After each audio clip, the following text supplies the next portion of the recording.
Alors, bienvenue à tout le monde. Nous sommes à la dernière des conférences de la série sur religion et sexualité.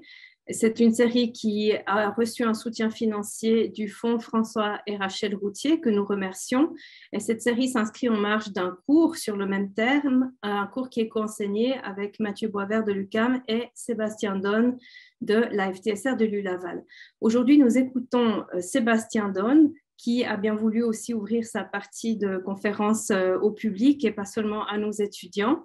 Sébastien Donne est professeur adjoint à la faculté de théologie et de sciences religieuses de l'Université Laval à Québec depuis 2019 et il va se présenter un peu plus lui-même. Je vais juste dire que c'est en partie grâce à lui, grâce à ses encouragements, que je me suis lancée avec d'autres personnes également dans autant d'activités en ligne pour rendre accessibles certains des résultats de recherche pour faire un peu plus de diffusion. Donc, merci à lui de m'avoir encouragée à adopter ce mode de diffusion au début de la pandémie et même au-delà. Alors, Sébastien, à toi la parole.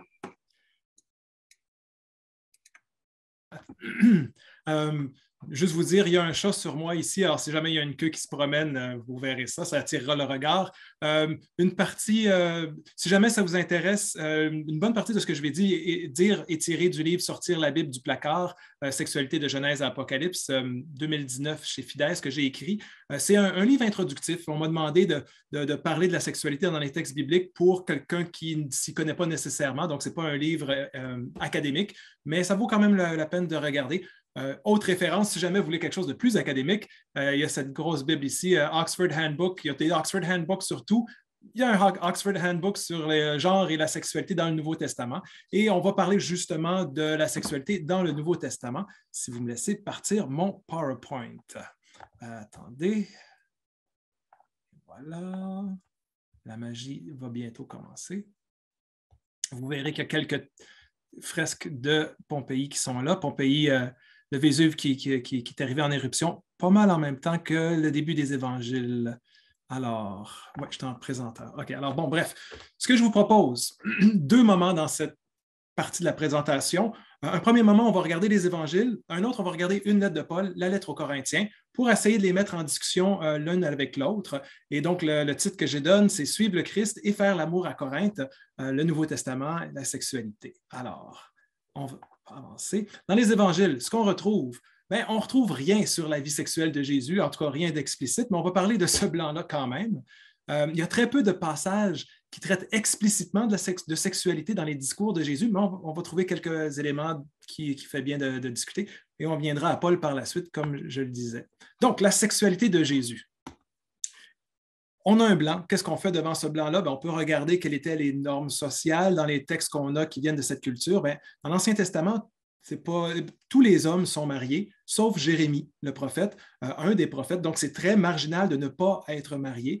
D'ailleurs, Jérémie et Jésus sont mis en relation dans le Nouveau Testament. On fait appel au prophète Jérémie à quelques endroits. Peut-être qu'il y a un lien à faire entre les deux. Jérémie qui était célibataire à cause de l'exil qui s'en venait. Donc, il y avait une fonction à ce célibat-là. Un autre élément qui est intéressant de regarder par rapport à Jésus, c'est qu'il conteste beaucoup les liens familiaux, les structures familiales patriarcales. Peut-être qu'on y reviendra, mais il vit en Galilée rurale et les familles sont le noyau du tissu social. Mais il est en tension avec sa propre famille. Début de l'Évangile de Marc, au chapitre 3, on voit que sa famille part de Nazareth pour aller à Capharnaüm. C'est 4 jours de marche. Je l'ai fait moi-même.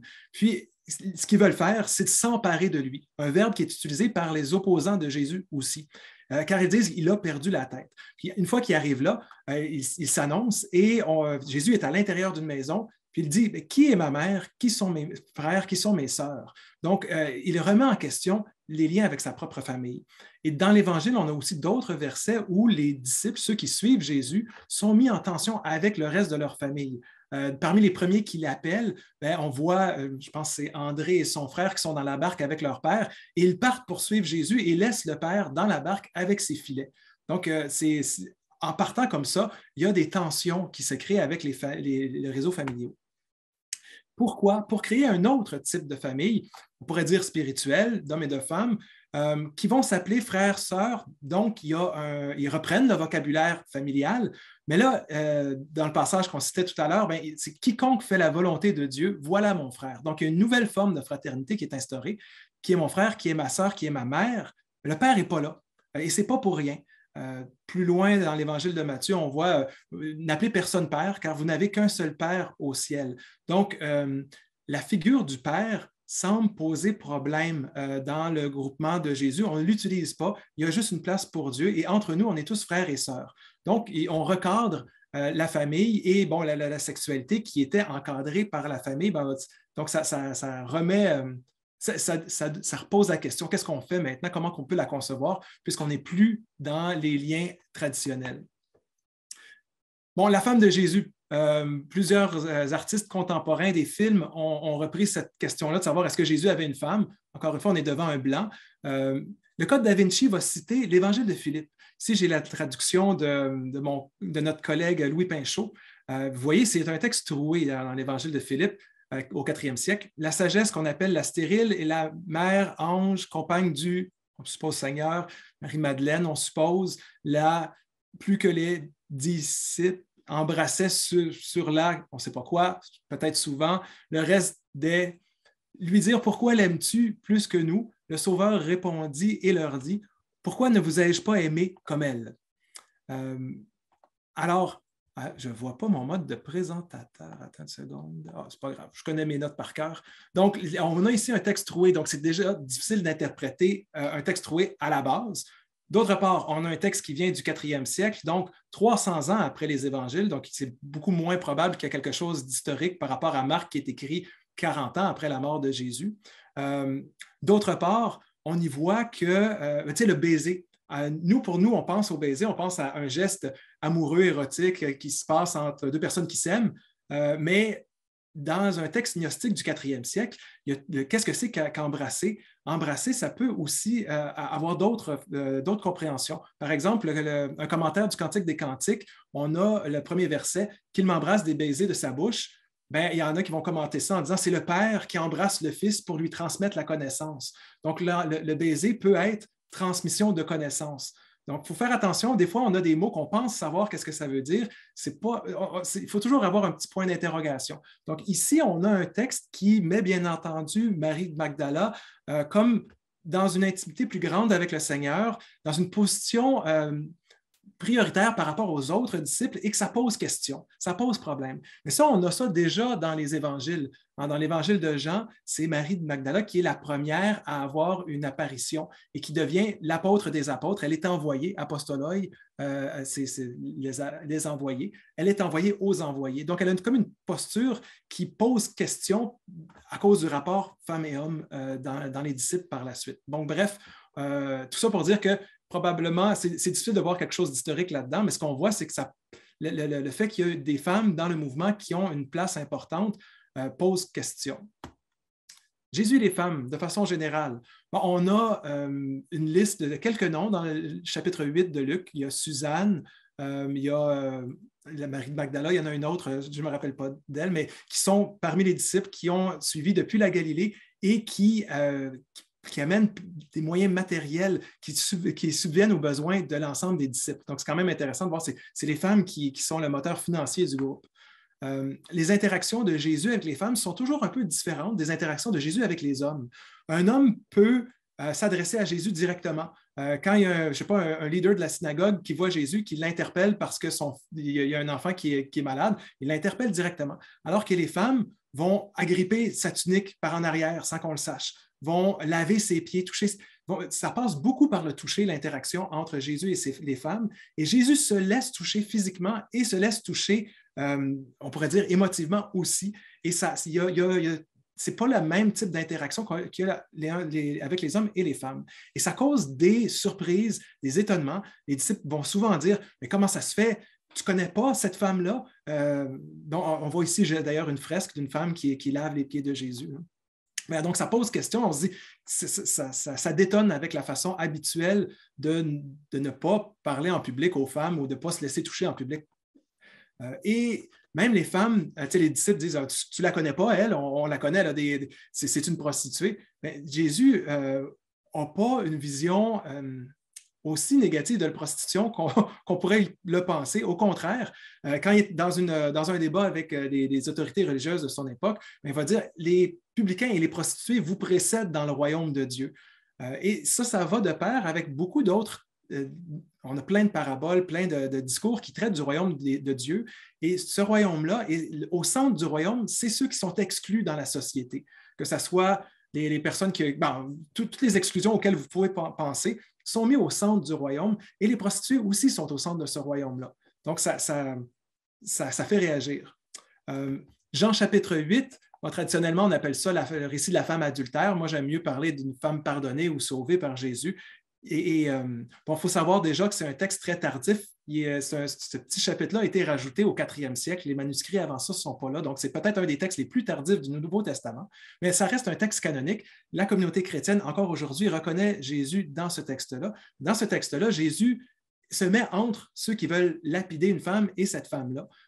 Et normalement, la Torah demandait à ce qu'elle soit lapidée. Alors, la façon juste de traiter ce cas-là, ça aurait été de la lapider, et Jésus dit non.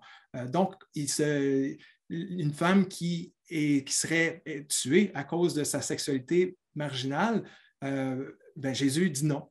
Donc, on a une posture quand même assez, on pourrait dire, intéressante, où on a un Jésus qui n'exclut pas les personnes à cause de leur sexualité.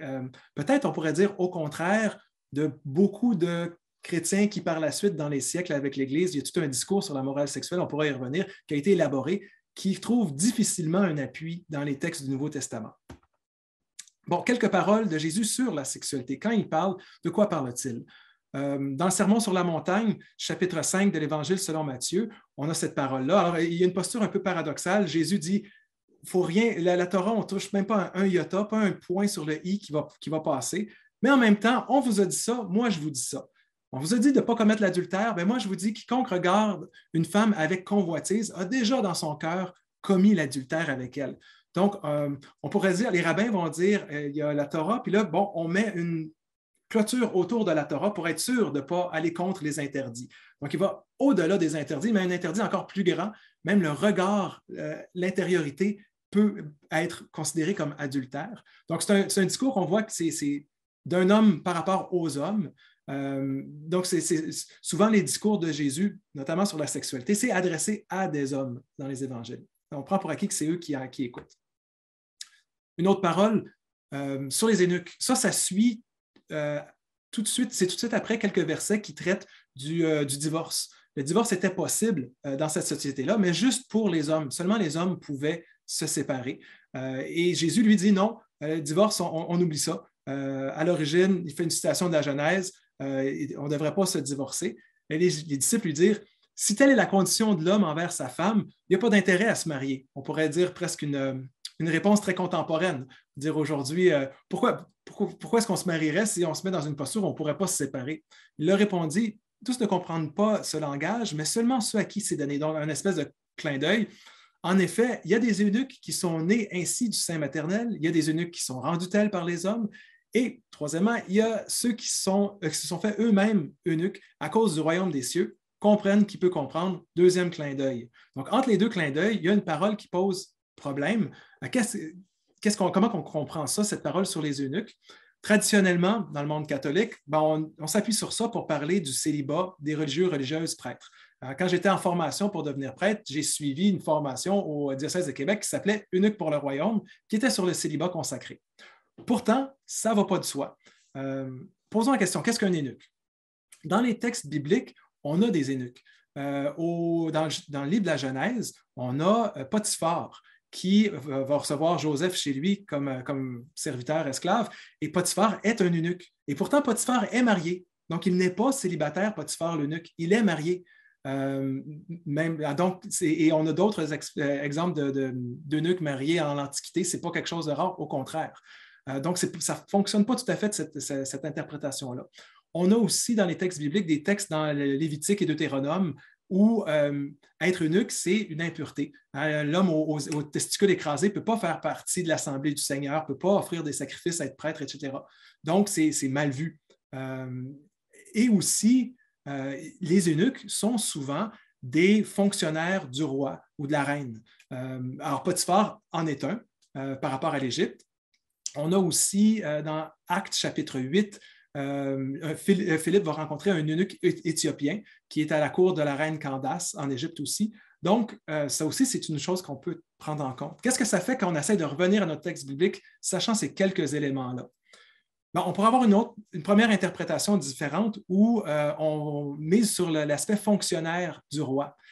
Mais si on est en train de parler du royaume de Dieu, le royaume de Dieu, c'est aussi quelque chose qui a c'est un langage politique, un royaume, donc avec un roi, donc avec peut-être des serviteurs qui sont appelés à être fonctionnaires importants de ce royaume-là. Donc, pour être un eunuque, en parenthèse, fonctionnaire important d'un royaume, du royaume de Dieu, bien, vous allez devenir eunuque de ce royaume-là, vous les apôtres ou parmi d'autres. Donc, ça peut être une catégorie de ceux qui se mettent au service du royaume de Dieu, sans nécessairement avoir un rapport sur la chasteté, là. Pour avoir aussi une autre compréhension, si on prend un eunuque, dans l'Antiquité, je n'ai pas les textes avec moi, on a plusieurs textes qui parlent des eunuques comme des personnes qui vivent une sexualité débridée. Ce n'est pas des asexuels, les eunuques. On raconte toutes sortes de choses à leur sujet. Ils sont en charge d'un harem. Bon, ils ne peuvent pas se reproduire, mais ils peuvent participer avec de toutes sortes de façons, peut-être à des débauches. Puis on raconte toutes sortes de choses à ce sujet-là dans divers textes. Donc, si on prend cet élément-là, puis on revient à notre texte, on peut se dire, se rendre eunuque pour le royaume des cieux, peut-être c'est se mettre dans la posture de ceux qui sont marginalisés par leur sexualité et d'être solidaire avec eux. Comme on se disait, les marginalisés qui sont au cœur du royaume, bien, pour être au cœur du royaume, il faut peut-être devenir eunuque aussi, d'accepter qu'on ridiculise notre vie sexuelle, maritale et autres, parce que ces disciples-là sont sur la route, ne sont plus avec leurs femmes, ils ne sont plus avec leurs enfants, on peut leur dire toutes sortes de choses à leur sujet, bien, d'accepter ça puis d'être ensemble là-dedans malgré tout. Bref, tout ça pour dire que ce passage-là, son interprétation ne va pas de soi, il y a plusieurs postures interprétatives possibles. Ah! Il était là, il n'était pas dans mes notes. Donc, bref, ce que j'ai dit tout à l'heure. Petite synthèse. Donc, on a parlé que c'est surtout un point de vue masculin qui peut être critique par rapport aux normes sociales de l'époque. La sexualité n'est certainement pas dépréciée de façon directe. Puis, il y a relativement peu de place pour les versets sur ce sujet-là dans les discours de Jésus. Allons voir Paul. Puis pour Paul, on va prendre une lettre en particulier, la première aux Corinthiens. On va voir qu'on passe de l'inceste à l'abstinence, par la débauche, la prostitution. Bref, ça va être le fun. On a ici une image de Corinthe. Alors, qu'est-ce que c'est que vivre à Corinthe? Il faut savoir que c'est une ville portuaire, donc des marins qui passent par là, toutes sortes de voyageurs entre Athènes et Sparte. Il y a deux mers, d'un côté et de l'autre de Corinthe, donc qui arrivent là, des voyageurs qui ont de l'argent à dépenser. Une cité grecque qui a été refondée par les Romains. On a des temples qui sont là, notamment un temple à Apollon et Aphrodite, apparemment avec des prostituées. Population hétérogène de Romains, Grecs, de Juifs qui ont été chassés par l'empereur Claude un peu avant Paul, mais qui doivent être encore présents d'une certaine manière. Puis, il y a toute cette réputation. Dans les écrits d'Aristophane, bon, c'est quelques centaines d'années avant le Nouveau Testament quand même, mais on a ça, Corinthiasestai, se corinthétiser ou vivre à la corinthienne, ce qui est synonyme d'une vie de débauche. Donc, cette ville-là, c'est comme le Red Light à Amsterdam ou le village, ou je ne sais pas. Il y a quelque chose de spécial dans l'imaginaire. Quand on pense à Corinthe, on pense à la débauche. Maintenant, suivre le Christ à Corinthe. Qu'en est-il de la communauté chrétienne qui se retrouve là? Bien, chrétienne, entre guillemets, là, le mot n'est pas encore inventé à ce moment-là. Paul fonde ce groupe-là dans les années 50, au début. C'est surtout des esclaves, mais il y a quand même des disparités économiques, donc des très riches, des très pauvres, notamment lors du repas du Seigneur. Les riches arrivent avec un banquet pour eux-mêmes, puis les pauvres n'ont rien à manger, ils ont soif, ils ont faim, alors que les autres s'enivrent. Ça cause toutes sortes de problèmes. Il y a des divisions dans la communauté. Il y en a qui disent, nous, on est de Paul. Nous, notre baptême, on l'a eu d'Apollos. Nous, de Képhas, nous, du Christ. Donc, bref, on a une Église qui se déchire les uns les autres dans cette ville-là. Il y a des assemblées charismatiques assez désordonnées où on prophétise sans arrêt, où on va parler en langue et personne ne s'entend, tout le monde fait ça en même temps. Donc, Paul, dans ses écrits, essaie de remettre de l'ordre dans tout ça. Et généralement, bien, on a des questions de la communauté à Paul. Donc, il y a des choses qui, eux-mêmes, voient bien que ça ne fonctionne pas, écrivent à Paul pour avoir ses lumières sur ça. Ce qui fait que j'ai trouvé cette petite image sur Internet. Chers Corinthiens, arrêtez! Si on avait à dire la lettre aux Corinthiens en une image, c'est ça que ça pourrait donner. Donc, ça va mal. Paul essaie de recadrer. Par rapport à la sexualité, chapitre 5, on a une première référence claire à la sexualité, c'est un cas d'inceste. L'un de vous vit avec la femme de son père. Et au lieu, puis vous êtes enflé d'orgueil, au lieu de prendre le deuil, vous auriez dû ôter l'auteur de cette action du milieu de vous. Alors, qu'est-ce que fait Paul? Bien, même s'il est absent de corps, il fait comme s'il était présent dans une assemblée spirituelle avec eux, spirituellement présent, pour faire un anathème, pour dire qu'un tel homme soit livré à Satan pour la destruction de sa chair, afin que l'esprit soit sauvé au jour du Seigneur. Donc, bref, il est exclu de la communauté. Et il renchérit, il dit, bien, je vous demande de ne pas avoir de relation avec les débauchés. Puis toute une liste qui suit, rapace, filou, idolâtre. Ne pas avoir de relation avec un homme qui porte le nom de frère. La question, c'est ceux de l'intérieur, ceux qui sont frères. Bien, il ne faut pas qu'ils soient débauchés, rapaces, idolâtres, calomniateurs, ivrognes, filous. Ça reviendra aussi plus tard. Sinon, manger avec un tel homme, ça ne fonctionne pas. Ceux du dehors, Dieu va les juger, mais ôtez le méchant du milieu de vous. Donc, on voit déjà se dégager, on y reviendra plus clairement tout à l'heure, on voit une perspective qui est assez différente de la pratique commensale de Jésus. Jésus mangeait spécifiquement avec les exclus et ça posait des questions à ceux qui voyaient ça. Ici, on exclut des personnes pour pouvoir manger ensemble. Chapitre 6 qui suit, Paul reprend sa liste. Les injustes n'hériteront pas du royaume de Dieu, ne vous y trompez pas. Ni les pornoïs, ni les idolâtres, les adultères, les malacoïs, les arsénocotailles, ni les voleurs, les accapareurs, les ivrognes, ni les calomniateurs, ni les filous n'hériteront du royaume de Dieu. Alors, vous voyez, le royaume de Dieu, ce n'est pas tout ce monde-là. Alors qu'on avait mis un portrait un peu différent dans les évangiles. Je n'ai pas traduit 3 termes. Pourquoi? Bien, pornoï, c'est assez général. On a pornographie aujourd'hui, mais qu'est-ce qu'il y a là-dedans? Est-ce qu'on a les prostituées? Est-ce qu'on a... En tout cas, c'est au masculin pluriel, c'est tous ceux qui sont dans la débauche, on pourrait dire. Malakoi, ben, ça veut dire doux, c'est les doux. Qui sont ces doux-là et pourquoi ça pose problème? Arsénocotaille, ça c'est intéressant, c'est un néologisme paulinien. On n'a pas de littérature antérieure à Paul qui utilise ce terme-là. Donc, on ne sait pas trop à quoi ça réfère. Arséno, c'est ce qu'il y a de mâle, ça réfère au mâle. Cote, c'est le lit. Donc, c'est quelque chose qui a rapport peut-être à la sexualité masculine qui pose question. Donc, par la suite, il va y avoir une connotation de violence sexuelle qui va venir avec ce mot-là plus tard. Mais qu'en est-il dans ce texte-là? On ne le sait pas trop. Peut-être que c'est un enjeu d'une masculinité qui est trop douce ou trop dure qui est là-dedans. On ne le sait pas, mais en tout cas, bref, c'est ça. Mais il faut faire attention, ce n'est pas aussi clair que certaines traductions le font croire. Ce n'est pas aussi clair que c'est une activité de relation sexuelle entre hommes qui est là. Peut-être que c'est ça, mais peut-être pas aussi. D'ailleurs, je pense que François Doyon, qui est avec nous, va faire sa maîtrise sur cette question de traduction. Donc, bref. Mais tout de suite après ce que je n'ai pas mis en gras, voici ce que vous étiez, du moins quelques-uns. Donc, il y en a dans le groupe de Corinthe qui avaient une sexualité, on pourrait dire, de pornoï, débauchée. Et là, Paul dit, c'est au passé, vous êtes chrétien, vous ne pouvez plus continuer avec ça. Là. Il faut qu'il y ait une rupture. Vous avez été lavés, vous avez été sanctifiés, justifiés au nom du Seigneur, donc ça ne fonctionne plus, ça. Il doit y avoir un changement. Pourquoi? Bien, la suite, tout est permis, mais tout ne convient pas. Donc, ce n'est pas une question de permission, c'est que ça ne convient pas, ça ne marche pas. Les aliments sont pour le ventre et le ventre pour les aliments. Dieu détruira ceux-ci et ceux-là. Là, on a tout de suite un premier élément qui nous amène peut-être du côté eschatologique, de parole sur la fin. Les aliments sont détruits dans le ventre, puis même les ventres vont être détruits aussi. Donc, pensons à plus long terme, ou pensons à la fin des temps là, qui approche, qui est là. Le corps n'est pas pour la débauche, il est pour le Seigneur. Donc là, ce passage-là, c'est sur la corporéité, mais une corporéité à la fois du membre de l'Église, du Christ, et bon, de voir comment ça fonctionne, ça, ce corps du Seigneur. Il est pour le Seigneur, pas pour, et le Seigneur est pour le corps. Donc, ça fonctionne ensemble.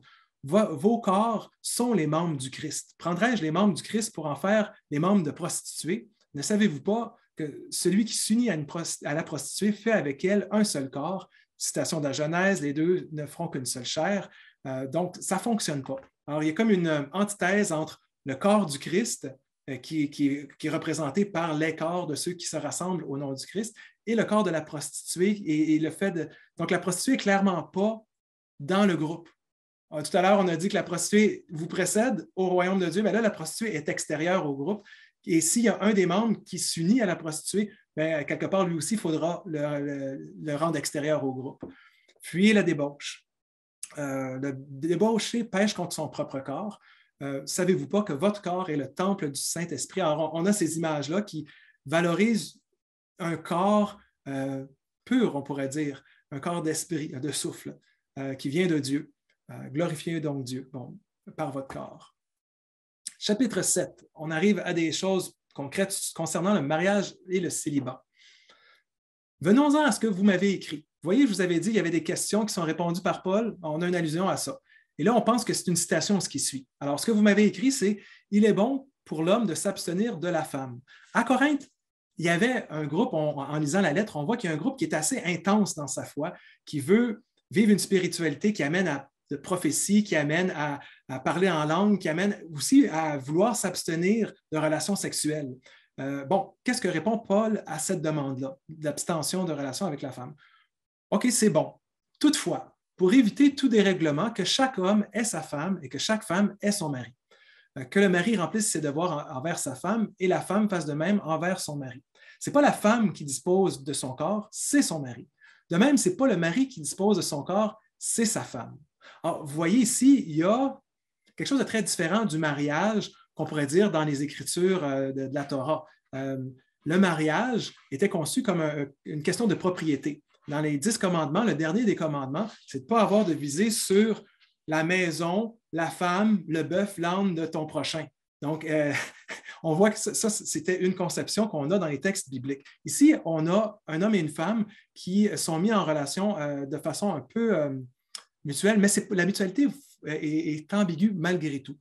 Parce qu'à quelque part, si on ne peut pas se refuser l'un l'autre, ben, ça peut mener à un viol conjugal, un viol à l'intérieur même du couple aussi. Ce n'est pas nécessairement ce que Paul, c'est pas ce qui est nécessairement écrit, mais en lisant ça, on voit que, attention, il y aurait des bémols à mettre là-dedans aussi dans ça.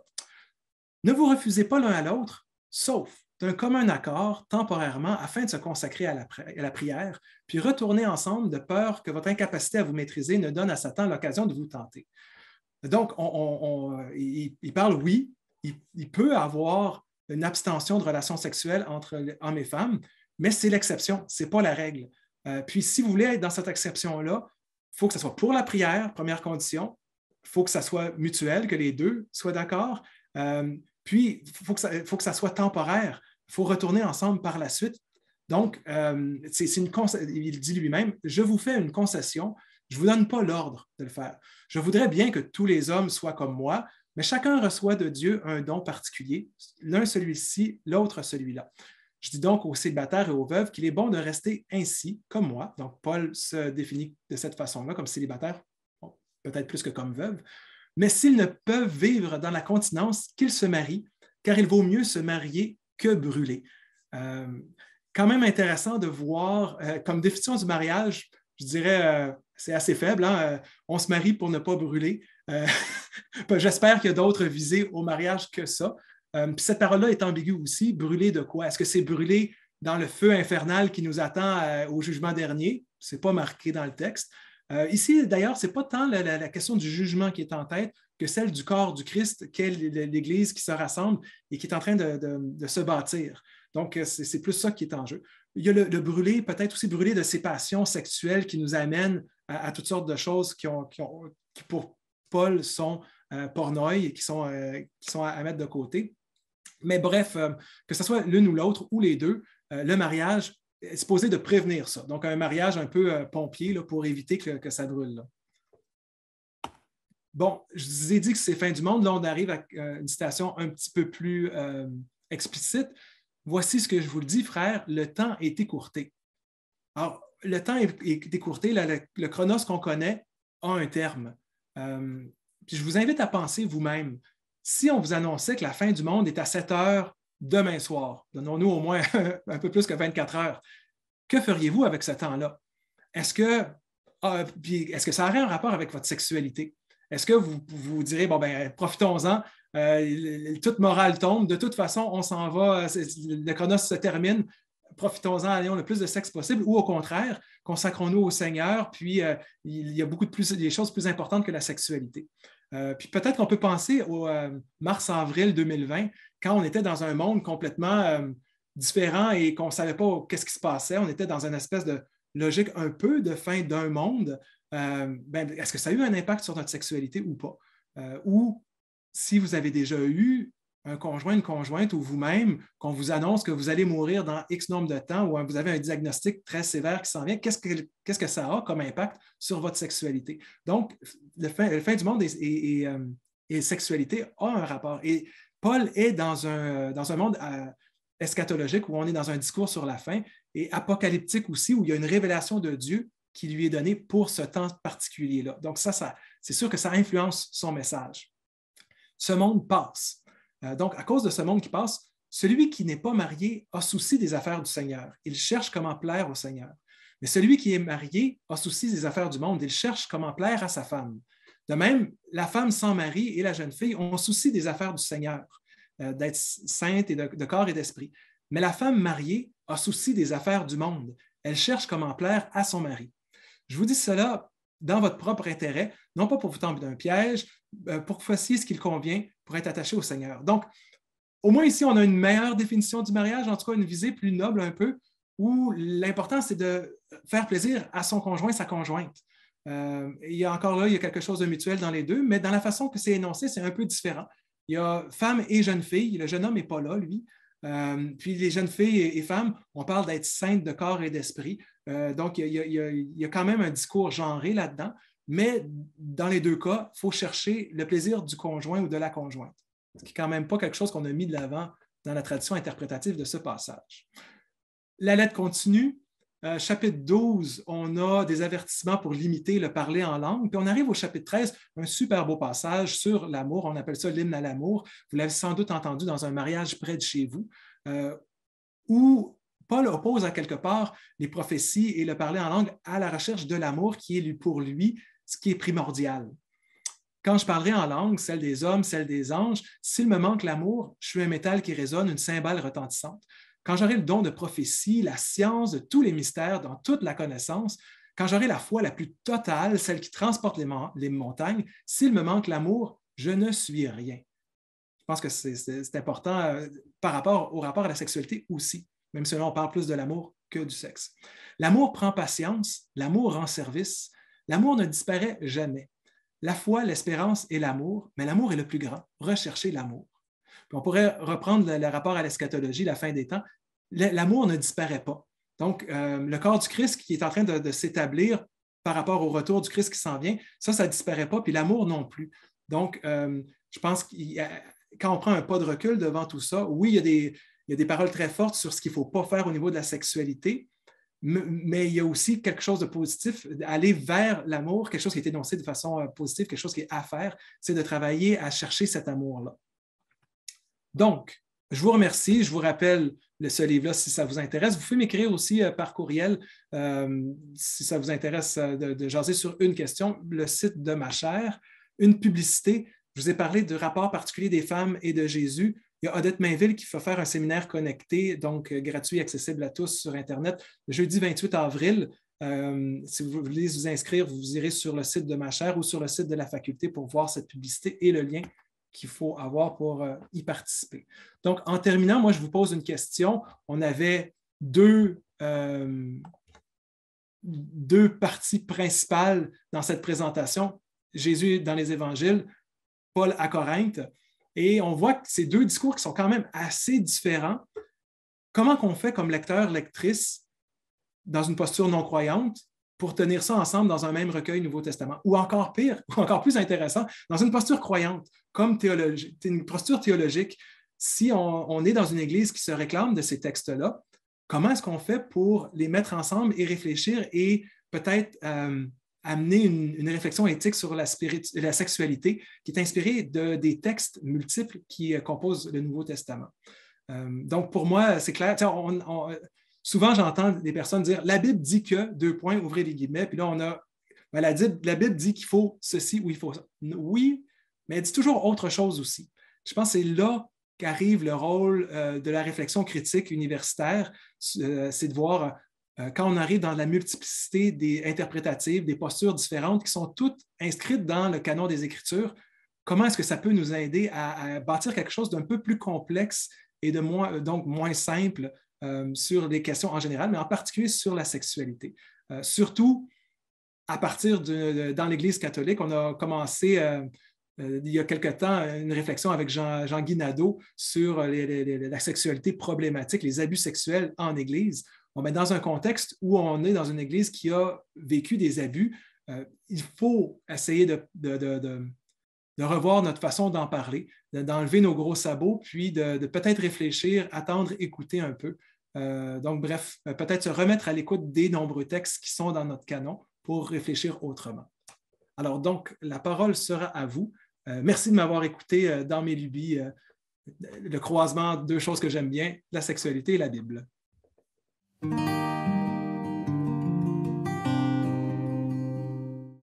Merci beaucoup, Sébastien Donne, pour cette conférence. Merci de nous avoir posé des questions et avoir répondu peut-être à des questions que certains d'entre nous se posaient sur comment la Bible, ou du moins certains textes, abordent ces questions de sexualité. Alors, nous allons donner la possibilité de réactiver vos micros, de lever la main en utilisant l'outil réaction sur Zoom. Je vais proposer que, Sébastien, comme tu as l'habitude, que tu prennes toi-même les questions. Juste auparavant, j'aimerais aussi annoncer que le 12 avril, c'est-à-dire mardi dans 2 semaines, nous avons le colloque étudiant et nous allons aussi mettre le lien dans le clavardage et certaines questions vont être abordées, mais cette fois-ci par nos étudiants. Vous êtes tous et toutes invités à y assister. Les séances étudiantes, contrairement aux conférences, ne sont pas enregistrées. Je mentionne aussi que vous pourrez retrouver les enregistrements sur la page web de la série que nous allons aussi mettre dans le clavardage. Et on va tout de suite prendre la première question. Et Sébastien, à partir de là, je vais te laisser gérer les questions. Je te rappellerai juste le temps à la fin. Et vous pouvez désormais réactiver vos micros.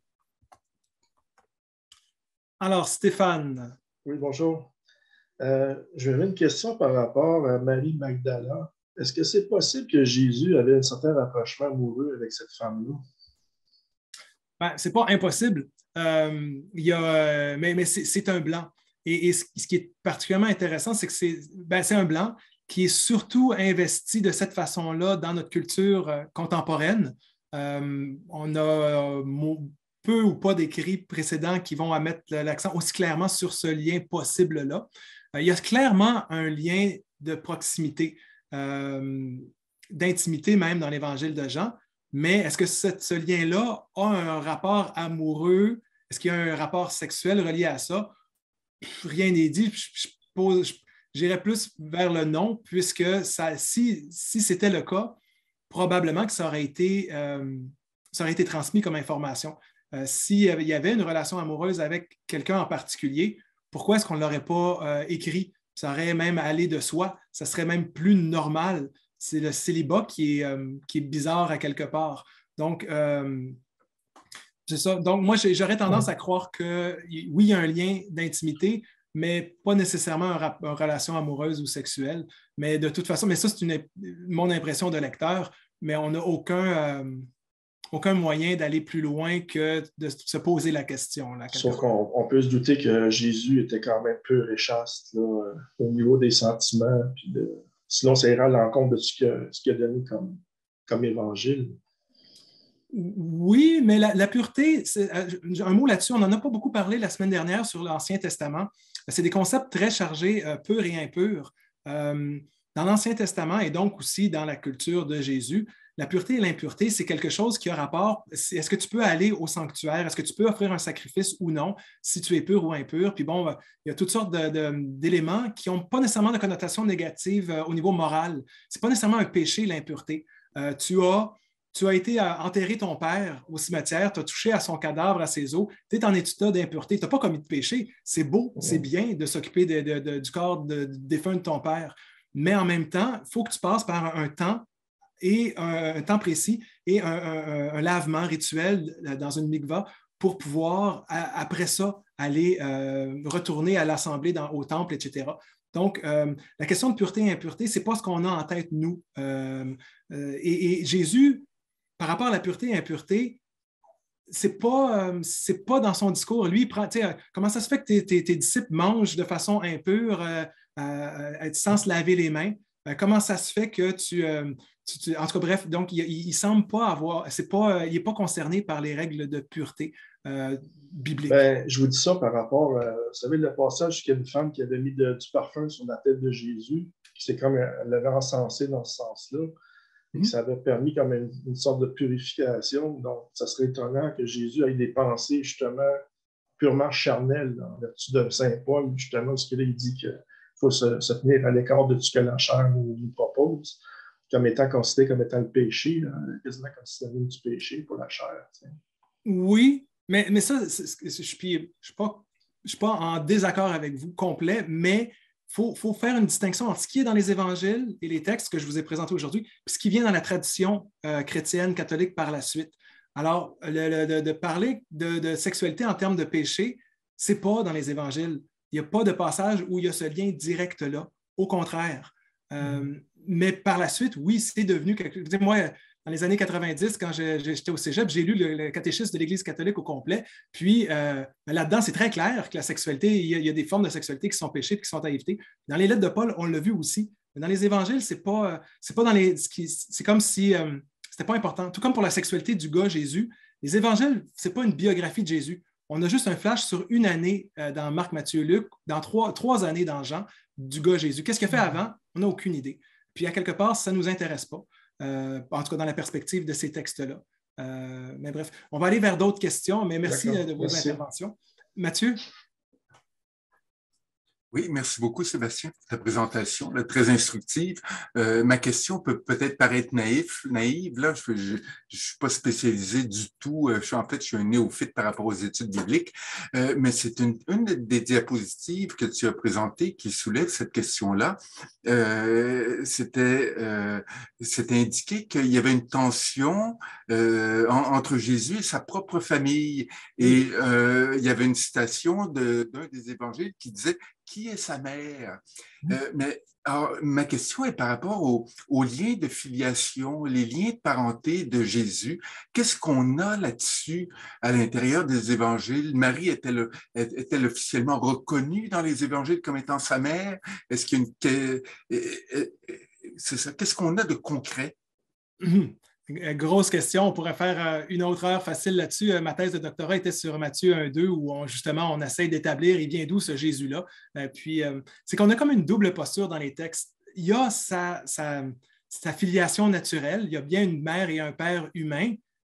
Et en même temps, il y a plus que ça. Il est fils de Dieu, donc il y a toutes sortes de façons d'établir sa filiation à Dieu. Et c'est deux filiations qui ne sont pas nécessairement en opposition, mais qui peuvent l'être. Mais bref, pour revenir plus directement à ta question, Marie, sa mère, dans Matthieu, Marc, Luc, ça ne pose pas problème. On parle de Marie comme sa mère tout le temps. C'est toujours sa mère. La mère de Jésus, c'est toujours Marie. Dans Jean, on n'a pas le nom de Marie. C'est sa mère. Où Jésus, quand il va s'adresser directement à elle, il va dire « Femme, qu'est-ce qu'il y a entre toi et moi? » Donc, puis même ça c'est à Cana, cette parole-là montre cette tension-là. C'est une expression très araméenne pour dire justement c'est quoi le différent qu'on a ensemble. Donc, est-ce que l'Évangile de Jean connaissait le nom de Marie ou pas? Ou pourquoi est-ce qu'il faisait exprès pour ne pas le nommer? Bref, on ne le sait pas trop. Mais dans Matthieu, Marc, Luc, c'est assez clair. C'est toujours celui qui cause problème, c'est Joseph. Parce que justement, ça vient un petit peu en tension avec la paternité divine.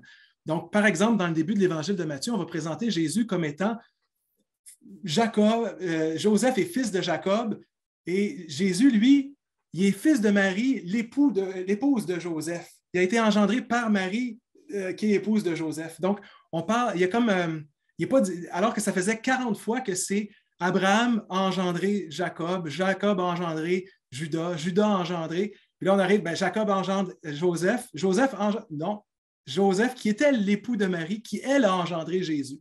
Donc, il y a comme un saut qui surprend le lecteur parce que ça fait 40 fois qu'on a le même verbe. Tout d'un coup, pouf! Donc, il y a quelque chose de distinct dans cette généalogie-là qui présente Jésus par sa descendance par Joseph. C'est toutes des ancêtres de Joseph, pas de Marie. Mais quand on arrive au moment crucial, ben, le lien généalogique est comme brisé. Il n'est pas engendré par Joseph, il est engendré par Marie, qui est l'épouse de Joseph. Puis par la suite, on va voir dans le récit que Joseph prend la place d'un père, qu'il s'occupe de la famille, qui fait ce qu'il faut pour être père, il nomme l'enfant, mais en même temps, il n'est jamais nommé père dans le texte. Et ça a quand même des incidences intéressantes.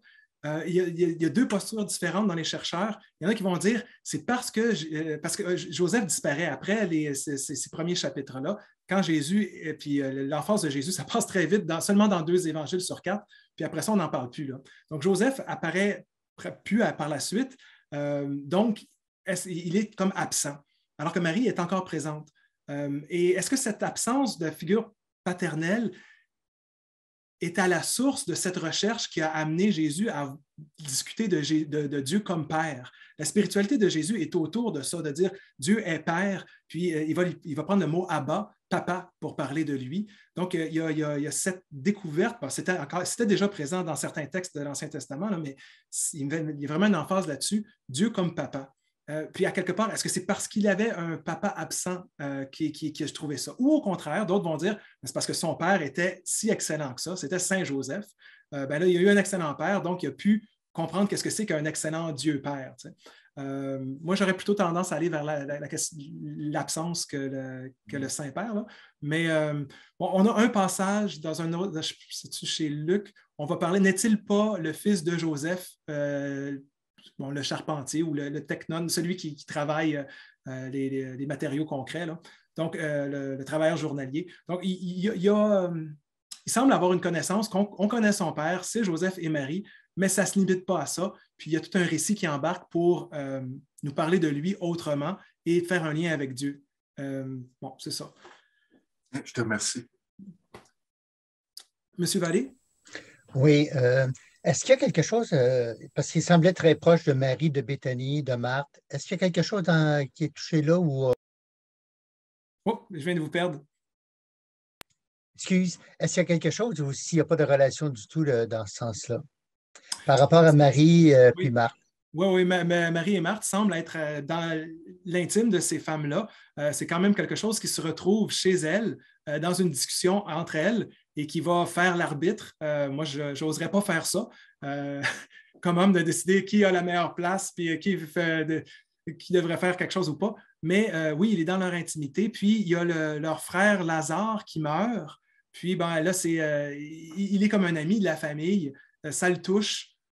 Puis bon, les femmes vont le chicaner parce qu'il n'était pas là. Puis en tout cas, bref, donc Jésus n'est pas désincarné. Hein? Le christianisme croit en un Jésus qui est l'incarnation, qui prend chair. Et cette chair-là, c'est une personne qui a des liens avec d'autres, des liens parfois de haine. Dans Matthieu chapitre 23, avec les scribes et pharisiens, il va les engueuler comme du poisson pourri avec des mots extrêmement violents. Et parfois avec des relations amoureuses et pas amoureuses, amicales, en tout cas très fortes, des liens d'amitié, des liens d'intimité, comme dans le cas de ces femmes-là, et les évangiles ne semblent pas avoir de pudeur à décrire ça. Ce n'est pas comme quelque chose qu'il faut cacher, c'est là. Mais il n'y a rien qui semble exclusif. Ce n'est pas ces femmes à lui. C'est des femmes avec qui il peut aller manger et discuter chez eux sans que ça cause scandale. Alors que quand ils discutent et ils mangent avec des prostituées, ça fait parler. Là. Mais ça ne fait pas jaser à quelque part. Florence. Oui, merci. Je vais poser une question. Après, je donnerai la parole à Chance Gloria qui a voulu aussi, mais qui n'arrive pas à lever la main. Donc, ma question est la suivante. dans ces textes en grec, je me demande en fait qu'est-ce qu'il y a au milieu, s'il y en a un, entre porneia d'un côté et puis enkrateia de l'autre. Donc cette idée de enkraté, enfin aussi c'est très difficile à traduire, mais de maîtrise de soi. Et puis par rapport à la femme mariée qui veut plaire à son mari, dans le texte grec, est-ce que le verbe qui est utilisé pour plaira, est-ce que ça a une connotation de plaisir sexuel ou bien c'est juste en lien avec l'idée parce qu'il y a aussi le mot cosmos qui revient tout le temps. Donc l'idée de l'ornement. Hein. Et ça, c'est un truc qui réapparaît encore chez Paul, où il y a cette idée que la femme ne devrait pas se soucier de son apparence et du cosmos de son ornement. Donc, d'une part, est-ce qu'il y a un mot qui est proposé comme une espèce de voie médiane d'entre-deux, entre la porneia, c'est-à-dire la débauche d'un côté, et puis ce qu'on a traduit en français par l'encratisme de l'autre côté, et par rapport à la femme, qu'est-ce que ça veut dire plaire à son mari dans cette perspective des textes? Une excellente question. S'il y a quelqu'un qui peut trouver le verset en question, me le dire, je pourrais aller faire une petite recherche rapide. Je n'ai pas eu le temps pendant que tu parlais de trouver. Mais revenons sur porneia. Ça, porneia, c'est un texte, oui, on trouve ça beaucoup dans Paul. C'est pas tant dans les évangiles. Même aussi la question de... il y a des articulations très grecques d'avoir une bonne conduite, d'avoir... il y a des mots que les philosophes vont utiliser pour parler de l'honneur et du contrôle de soi. Le contrôle de soi, c'est très important dans la philosophie grecque, pour toutes les philosophies grecques, mais dans le Nouveau Testament, en tout cas dans les discours de Jésus, ce n'est pas présent. Ce n'est pas ça qui est important. L'important, c'est de bâtir ce royaume de Dieu. C'est le mot agapé qui revient constamment dans les évangiles. Cet amour les uns les autres qui doivent nous unir, et c'est vers ça qu'il faut aller.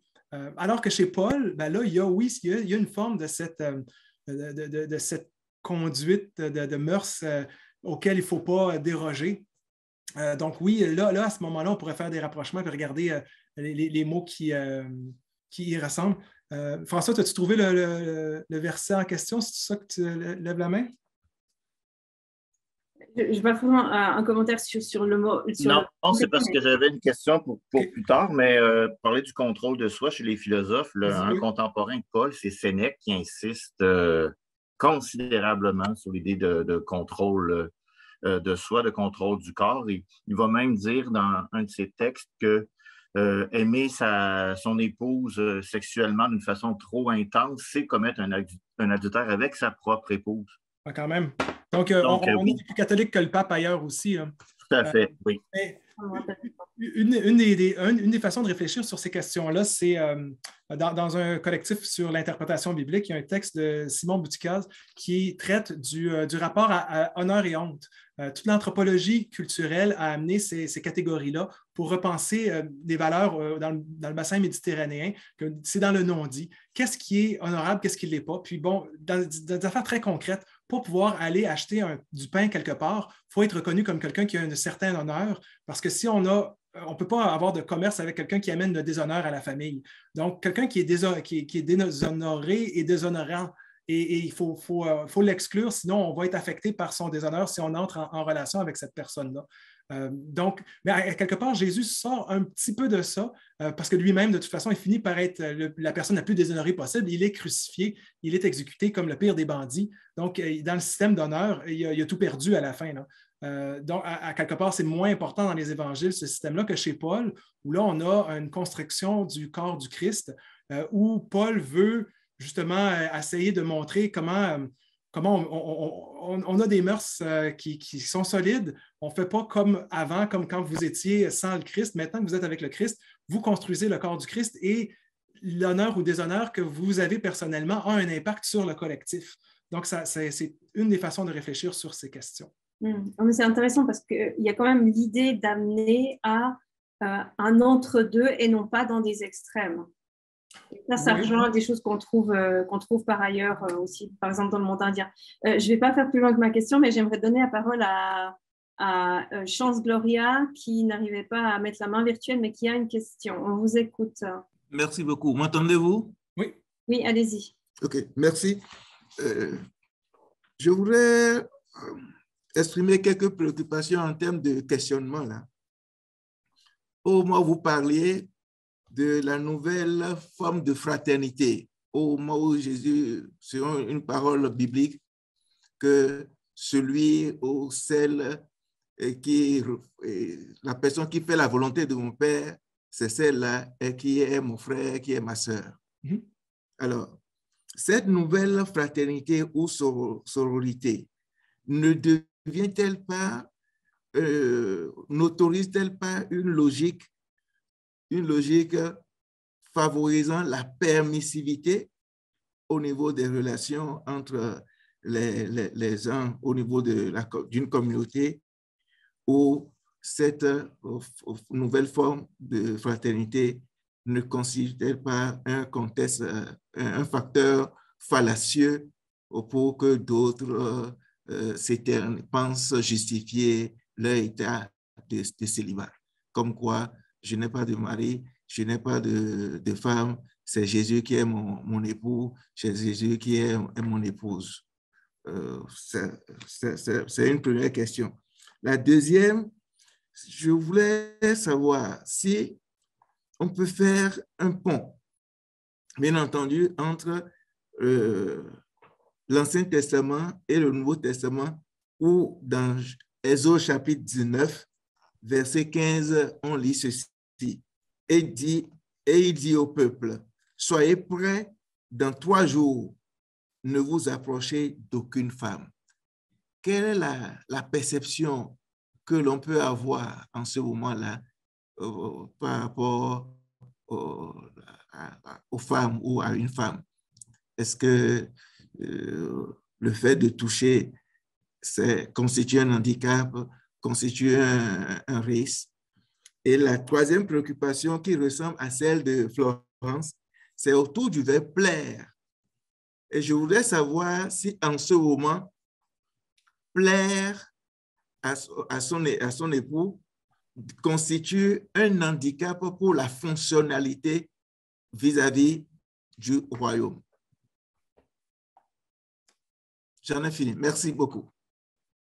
Alors, oui, commençons avec l'Ancien Testament. Oui, il y a un passage où, avant d'aller chercher les 10 commandements, il faut que Moïse et les prêtres passent du temps célibataires sans avoir de relations sexuelles avec leurs femmes, mais c'est très temporaire et c'est justement avec un moment très particulier. Je crois que oui, il y a une certaine forme de recherche de pureté qui passe par là, mais c'est vraiment une exception. On n'a pas ça ailleurs. Donc, c'est vraiment une situation très exceptionnelle. C'est la remise des 10 commandements, après tout. Là. Donc, ce n'est pas quelque chose qui devient norme par la suite. Sur les liens entre les frères et sœurs qui suivent Jésus doivent être marqués par l'agapé. Donc, ce n'est pas l'éros, c'est pas de la philia, ça aurait pu être philia aussi, mais c'est agapé qui est utilisé. Ce n'est pas sans possibilité de relations sexuelles, mais l'accent n'est pas mis là-dessus. Puis, sur le verbe plaire, je viens de voir que le mot en grec, c'est arseko, le verbe. Aresko, excusez-moi, aresko, qui est comme une émotion excitante. Donc, oui, c'est quelque chose qui peut être relié spécifiquement à la sexualité, mais pas juste ça. On arrive vers le temps de la fin, c'est qu'on va peut-être faire 2 questions très rapides avec 2 réponses très rapides. François, puis après ça, Simon. Oui, ma question, peut-être la réponse va être plus longue. On voit Saint Paul avoir tendance à exclure le débauché de la communauté. Il veut comme purifier le corps du Christ qui est en train de se constituer. Mais en même temps, comme vous avez dit tantôt, Jésus lui-même a fini dans le pire des honneurs. Et toute sa prédication, c'est d'inclure, ça serait difficile à croire que Paul ne le savait pas, c'était d'inclure les exclus. Comment on peut expliquer la contradiction, l'apparence de contradiction entre l'attitude inclusive de Jésus et l'attitude exclusive de Paul? Je ne le sais pas, mais je le vois, je le souligne et je pense que c'est important de le voir. Puis, je pense qu'une communauté chrétienne aujourd'hui doit se poser la question, est-ce qu'on a Et je pense que la réponse pourrait être variable selon le cas qui est devant nous. Peut-être qu'il y a des choses auxquelles il faut être très inclusif le plus possible. Puis peut-être qu'il y a des choses qu'il ne faut pas tolérer non plus, des questions de violence sexuelle notamment et tout ça. Peut-être qu'il y a des formes d'exclusion qui peuvent être bénéfiques. Et en même temps, donc, je pense que c'est bien d'avoir ces deux textes-là dans notre canon, mais je vais me garder de tout effort de concordisme pour essayer de faire en sorte que oui, tout fonctionne, que Paul avait sa logique, puis Jésus avait la sienne. Puis même Jésus avait la sienne. Il faut savoir que Paul écrit avant le Nouveau Testament. Alors, il y a la pratique de Jésus qu'on n'a pas accès directement, les lettres de Paul, puis après ça, les récits des évangiles qui nous parlent de qu'est-ce que Jésus faisait. Donc, c'est quand même, ça serait peut-être trop simple de voir qu'il y avait un Jésus super inclusif, très proche des femmes, puis plus on avance dans le temps, pire ça va, où là, le naturel reprend le galop, où les femmes sont exclues, etc. Je pense qu'il y a selon l'époque, avec le temps et le lieu, les communautés chrétiennes ont eu des rapports très différents par rapport aux différentes pratiques sexuelles et au rapport homme-femme dans les assemblées. Donc, il y avait beaucoup d'anachronismes dans ma question, mais quand même, le Jésus crucifié, Paul était au courant de ça. Puis là, c'est comme... Oui, non, c'est clair. Il montre même l'importance de ce crucifié-là pour sa communauté et sa réflexion de tout ça.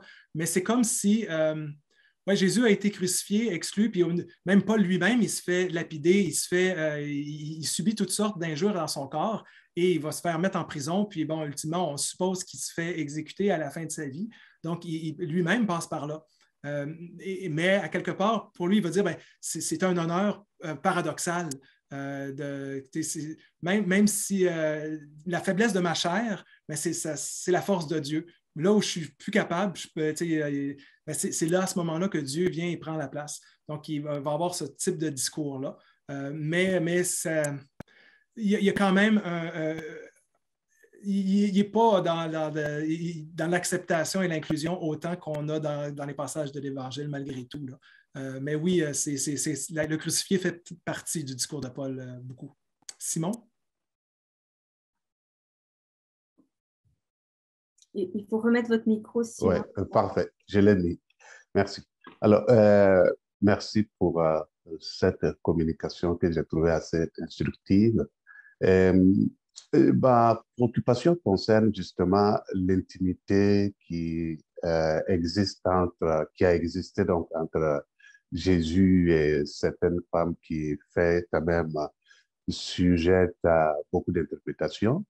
En fait, ma question c'est si Jésus, considéré comme Seigneur et Sauveur, est venu juste effectivement pour sauver et les hommes et les femmes, est-ce qu'il ne pourrait pas y avoir effectivement une manifestation d'intimité qui n'a rien à voir avec l'amour éros, mais qui effectivement manifeste cet amour agapé du père envers sa fille ou du père envers son fils, sans qu'il y ait des sentiments. Et je pense même que même entre nous humains, ça se manifeste. Le père qui sourit à sa fille, ce sourire n'a rien à voir avec le mari qui sourit à sa femme. C'est le même sourire, mais avec des motivations bien différentes ou des affections assez différentes. Est-ce qu'on ne pourrait pas, au lieu d'aller peut-être dans le sens de l'intimité sexuelle, on ne pourrait pas voir dans le cas d'agapé? Voilà notre préoccupation. Amen. Je suis préoccupé de la même manière que toi, Simon. Étant père d'une belle petite fille de 2 ans qui me donne un câlin matin et soir, je ne pourrais pas vivre sans ça. Et oui, donc on voit là justement l'amour entre père et fille que je vis. C'est le même mot amour que j'aime les hot dogs, j'aime le hockey. En français, on a comme une faiblesse du langage là. Mais l'agapé, dans des évangiles et de Paul aussi. Paul aussi parle en termes d'agapé. On a vu 1 Corinthiens 13. Ça peut être ça. Mais l'agapé n'exclut pas les relations sexuelles et l'amour amoureux, bien que ce n'est pas le propre de ce mot-là. Ce n'est pas à exclure. Il faut aussi penser qu'on est dans un temps, on est dans un kairos. Luc, Matthieu et Marc, ça se passe en 1 an. Donc, on a des personnes qui se rassemblent ensemble et qui vont de ville en village sur une très courte période de temps. Donc, ils ne se posent pas les questions de à long terme l'institution du mariage, d'avoir des enfants, vivre ensemble, avoir des relations sexuelles ou pas. Ils vivent un moment intense ensemble où il y a des guérisons, il y a toutes sortes de choses qui se passent, puis le royaume de Dieu apparaît. Et ça, donc, un peu autrement que, tu sais, j'ai parlé de la fin du temps chez Paul, qui est là, le discours eschatologique, apocalyptique. On est dans un moment particulier, un moment opportun, où les choses quotidiennes, ben, à quelque part, c'est pas important. Jusqu'à dire, laisse ton père avec ses filets sur le bord de la barque, s'organiser avec ça, que les morts enterrent leurs morts, on s'en fout. Ce qui est important, c'est de vivre le moment présent ensemble. Donc, c'est l'intensité de cette relation-là ensemble qui se passe entre les disciples. Mais c'est ça, nous, avec nos questions sur les relations sexuelles, la sexualité autour de ça, c'est un peu comme... c'est clairement anachronique. Eux, ils ne se posent pas ces questions-là. Ce n'est pas dans les textes, ce n'est pas leur préoccupation. Mais ce n'est certainement pas exclu de ça non plus. Donc, c'est ça. C'est un des blancs. Qu'est-ce que c'est que s'aimer? Ben, ça peut être bien des choses. Merci, Simon. Merci à tout le monde qui ont posé des questions. Je sens que c'est un sujet vraiment qui anime et je pense que, en tout cas, du côté chrétien en théologie, on a à retravailler les textes à partir de ces questions-là parce qu'on a des nouvelles façons de voir et de comprendre la sexualité, les genres aujourd'hui. Et c'est toujours intéressant de revisiter des textes anciens avec nos nouvelles questions sans tout mettre de côté puis faire... mais en même temps, on a une investigation qui est à refaire sur tout ça. Eh bien, merci beaucoup, Sébastien, de nous avoir donné des pistes de lecture de ces textes et peut-être des éléments de méthode qui pourront nous servir également dans d'autres contextes. Je vais juste rappeler que nous avons donc le colloque étudiant le 12 avril et il y a un lien pour accéder à la fiche et vous retrouverez tout le programme et tous les détails sur la page web de la série qui se termine aujourd'hui avec cette conférence de Sébastien. Donc, merci encore et nous allons maintenant arrêter l'enregistrement.